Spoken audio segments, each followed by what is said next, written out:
Luke chapter 18 verse 2. Verse 2 egamba, n'agamba nti waaliwo omulamuzi mu kibuga kimu ataatya Katonda era nga tassaamu muntu kitiibwa.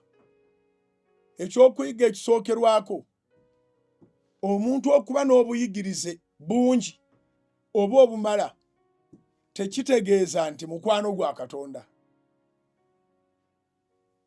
Era abawakanyizza Katonda, abakulembedde oba ngambe nti abakutte ebbendera ey'obwononefu ey'okunyooma okwagala kwa Katonda n'ekigambo kye, bonna bayivu.